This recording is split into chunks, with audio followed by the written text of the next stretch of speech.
Hello everyone, I'm Saurabh Srivastava here.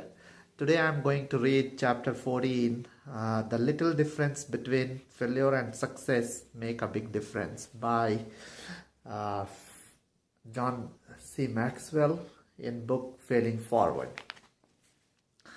There is no failure except no longer trying. There is no defeat except from within. No really insurmountable barriers save our own inherent weakness of purpose. Ken Hubbard. Exactly true. That's the summary of this chapter. That we need to have a purpose. We need to have something that we look forward to, and that's what makes that little thing makes a difference between success and failure.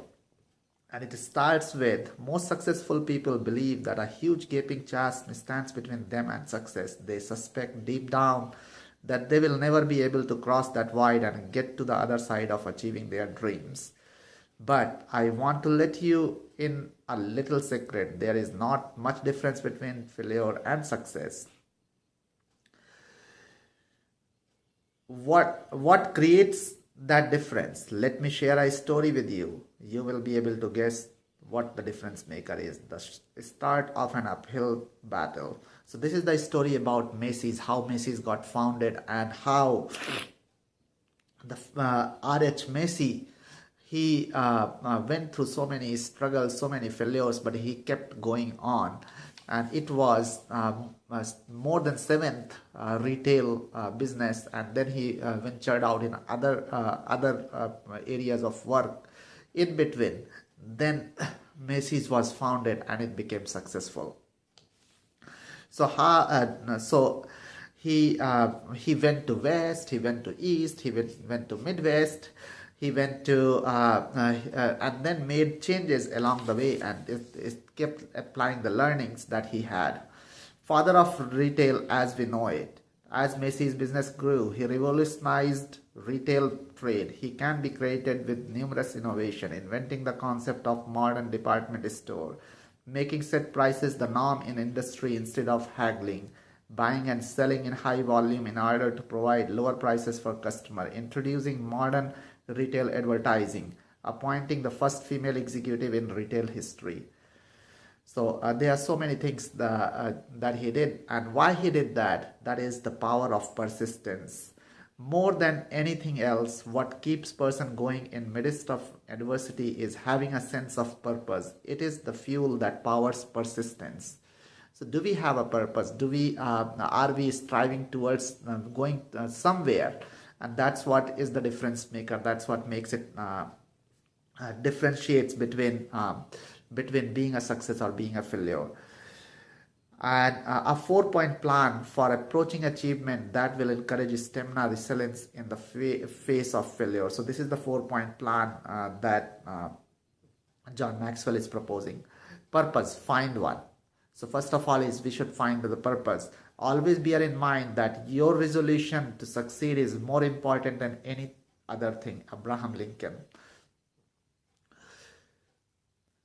So if you do not have a desire, or if you do not have a purpose, so they use these to develop a desire. Get next to the people who possesses great desire.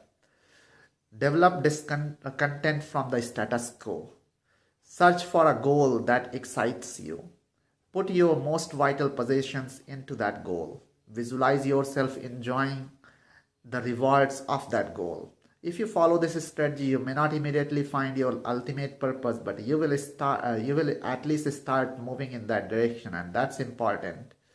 So it is important for us to move and to identify the purpose, why and what we are working towards.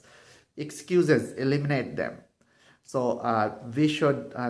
So here, agricultural scientist George Washington Carver noted 99% of failure comes from people who have the habit of making excuses.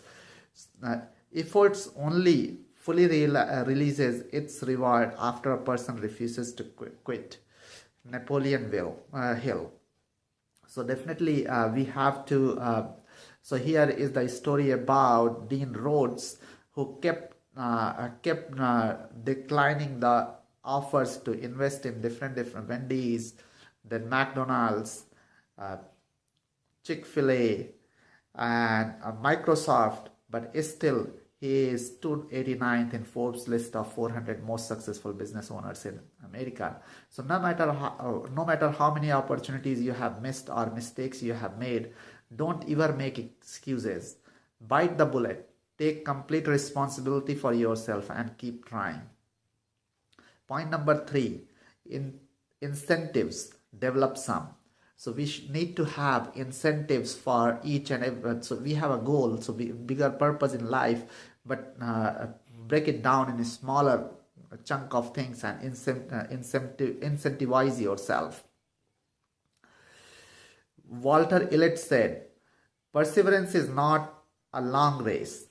It is many short races, one after another. If you give yourself worthwhile incentives to win the short races, attaining a long-term goal seems less formidable. As you develop incentives for yourself, keep these things in mind. Reward yourself only after you reach the goal. Divide the process into stages to multiply the rewards. Include others. That increases accountability and make achievement more enjoyable. So that's what you choose to use as incentives is up to you. But match the incentives to the goal. Just as the parent doesn't reward a child for finishing his vegetables with a trip to Disneyland, don't make rewards for small objectives too big. Otherwise, you will undermine your desire to keep going.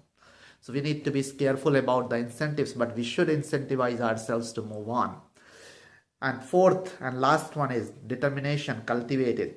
Author Napoleon Hill noted, efforts only releases its reward after a person refuses to quit. To develop persistence over a long haul, you have to cultivate inward determination on a continual basis. And if you do, someday your story may be similar to the one of these. So there are some stories like Admiral Peary attempted to reach the North Pole 7 times before he made it on try number 8. And likewise, there are other examples in there. So after that, John Maxwell continues with surprise at Christmas. Here he talks about his church when he was with the Skyline and how Orville Redbenker came to the inventor of that Orville popcorns. He came to that place. So this is where he talks about how and all different things he went through his life. So Orwell was born in a small place in Brazil, Indiana in 1907. Since then he had a thing for corns, and he kept improving on corns, kept improving on it, trying to make the perfect corn that will deliver the most output. And throughout his life, he persisted and persevered with the desire. Whatever he did, he kept moving on in one and keep researching on it.